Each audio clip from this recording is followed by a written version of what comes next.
तो नमस्कार मेरे प्यारे भाइयों बहनों। आज हम लोग बात करेंगे एक बहुत ही इंटरेस्टिंग टॉपिक के बारे में जो है ब्लैक होल। हमारी हिंदू माइथोलॉजी क्या कहती है इस ब्लैक होल के बारे में, और ये कॉन्सेप्ट कहाँ से आया। हिंदू कॉस्मोलॉजी में एक वर्ड है जिसको कहा जाता है ब्रह्मांड, हम सबको पता होगा। तो उसको संस्कृत में अगर आप ट्रांसलेट करते हैं तो उसका ट्रांसलेशन कॉस्मिक एग होता है। तो इन्हीं सब इंटरेस्टिंग फैक्ट्स के साथ आगे बढ़ते हैं, पता करते हैं कि ब्लैक होल होता क्या है, कैसे बन। तो सबसे पहली सिमिलैरिटी तो यही है कि साइंटिस्ट भी मानते हैं इस चीज़ को, जो एनर्जी है वो ना तो क्रिएट हो सकती है ना तो वो डिस्ट्रॉय हो सकती है, बस ट्रांसफॉर्म हो सकती है। हिंदू कॉस्मोलॉजी में भी यही कहा गया है कि जो यूनिवर्स है वो भी क्रिएट होता है और डिस्ट्रॉय होता है, ये एक सर्कल में हमेशा चलता रहता है, जिसको हम लोग ब्रह्मांड भी कहते हैं। तो हिंदू कॉस्मोलॉजी और मॉडर्न साइंस को कंपेयर करने से पहले सबसे पहले हम लोग कुछ फैक्ट जान लेते हैं जो कि बहुत ज़रूरी है एक ब्लैक होल को समझना है। तो ब्लैक होल तब बनता है जब या एक बहुत बड़ा स्टार अपने आप में एक्सप्लोड होता है, या तो वो सुपरनोवा बनाता है, या फिर इतना इंटेंस ग्रेविटेशनल पुल की वजह से वो अपनी कोर में सिकुड़ जाता है, जिसको ब्लैक होल भी बोलते हैं। तो जब ये बहुत बड़ा स्टार जब डाई करता है तो अपने पीछे ब्लैक होल छोड़ता है, और ब्लैक होल है बहुत एक्सट्रीम इंटेंसिव ग्रेविटेशनल पुल होता है, इतना स्ट्रांग होता है कि not even light can pass through a black hole. So बहुत ज़्यादा ये स्पेस टाइम को भी चेंज कर देता है, और बहुत ज़्यादा इसके ऊपर डिस्कशन और फैक्ट्स हमारे को अभी पता चल रहे हैं, जो कि आगे आने वाले स्लाइड्स में मैं आपको एक्सप्लेन करता जाऊंगा। तो ये भी एक बात है कि ब्लैक होल भी अपने वोर्टेक्स पे स्पिन करता है, और बहुत ज़्यादा इंटेंस स्पिनिंग और इंटेंस उसकी वजह से एक वोर्टेक्स बनाता है जिसको फ्रेम ड्रैगिंग भी कहते हैं, जो स्पेस टाइम को रैप कर देता है अपने अराउंड। और बोला जाता है कि ये एक ऐसा टनल भी हो सकता है जिसके थ्रू हम लोग ट्रैवल कर सकते हैं दूसरे डायमेंशंस में। मैं दूसरे वर्ल्ड की बात नहीं कर रहा, दूसरे डायमेंशंस की बात कर रहा हूँ। तो बहुत ये एक इंटरेस्टिंग चीज़ है ब्लैक होल के बारे में, जो बाकी अभी तक एक्सप्लोर नहीं की गई है, क्योंकि हम लोग एक इमेज भी अच्छी तरह कैप्चर नहीं कर पाए ब्लैक होल की। तो तो ये जो फोटो आप देख रहे हैं ये एक इवेंट होराइजन टेलीस्कोप है, जो 2019 में millions of trillions of data GB data लेके ये फोटो प्रोड्यूस की गई थी। ये एक्चुअल में एक ब्लैक होल है जिसका मास 6.5 बिलियन सन जितना बताया जाता है। ये करीब करीब 50 मिलियन लाइट ईयर्स दूर है। तो आप ये सोच रहे होंगे कि भाई इसका फोटो लिया कैसे गया होगा।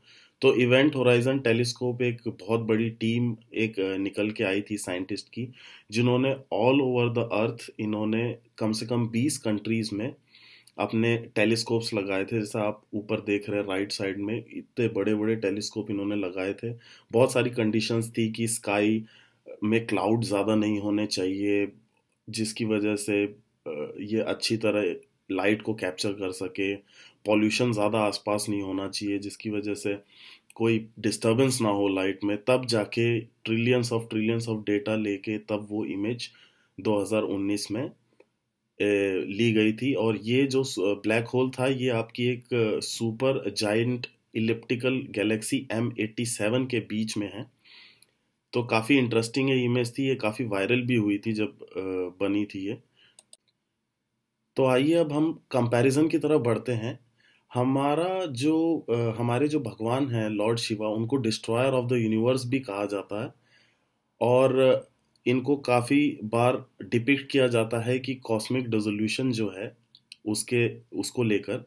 वैसे ही एक ब्लैक होल है, उसको भी यही बोला जाता है कि भाई वो ना तो लाइट को अपने आर पार जाने देता है, उसको भी कंज्यूम कर लेता है, मैटर को भी कंज्यूम कर लेता है।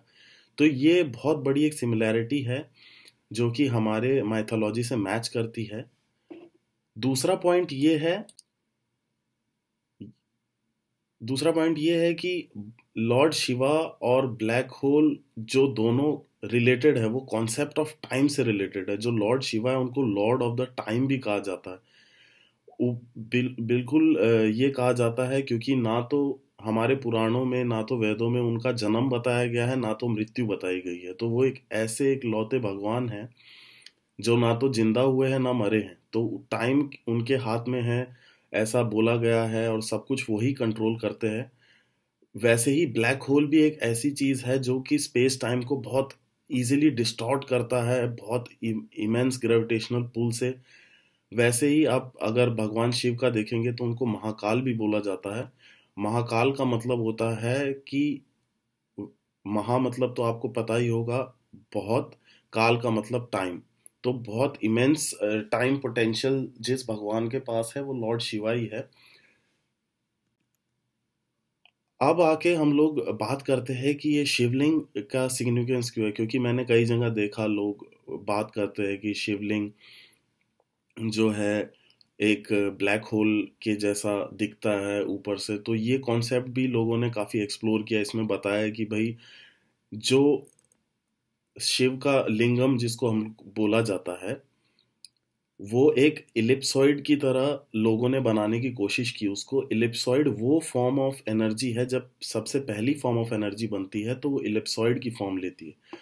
आप यहाँ पे देख रहे होंगे कि जो इलिप्सॉइड है वो किस तरीके से रहता है। अगर आप उसको ऊपर की तरफ देखेंगे तो ये भी शिवलिंग के जैसा दिखाई देता है। तो ये इलिप्सॉइड की फॉर्म में रहता है। जब कुछ भी पैदा होता है, कोई भी फॉर्म ऑफ एनर्जी पैदा होती है यूनिवर्स में, वो इलिप्सॉइड की, और जब मरती है तब भी इलिप्सॉइड की फॉर्म रहती है।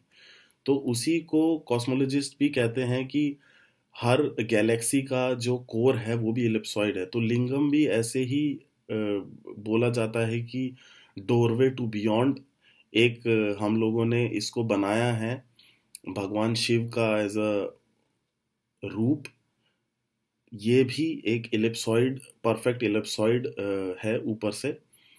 हालांकि लोगों ने अपनी श्रद्धा अनुसार इसको जिस तरीके से भी बनाया है, डिफॉर्म भी लोग बनाते हैं। परफेक्ट इलिप्सॉइड तो बहुत रेयरली मिलता है, बट सिग्निफिकेंस इसका यही है लिंगम का कि ये ब्लैक होल के जैसा एलिप्सॉइड फॉर्म ऊपर से दिखता है। तो आपको जो पुरानी फोटो दिखाई थी ब्लैक होल की, वो भी मोस्टली एलिप्सॉइड की जैसे ही दिखती है। तो यहीं पे करते हैं अपनी वीडियो को ख़त्म। आशा करता हूँ कि आपको ये वीडियो बहुत अच्छी लगी होगी। अगर अच्छी लगी तो प्लीज़ इसको एक लाइक ज़रूर दे दीजिए, और अगर बहुत अच्छी लगी तो प्लीज़ सब्सक्राइब कर दीजिए। ऐसे ही वीडियो मैं और बनाता रहूँगा। आगे जानने के लिए stay tuned and good bye.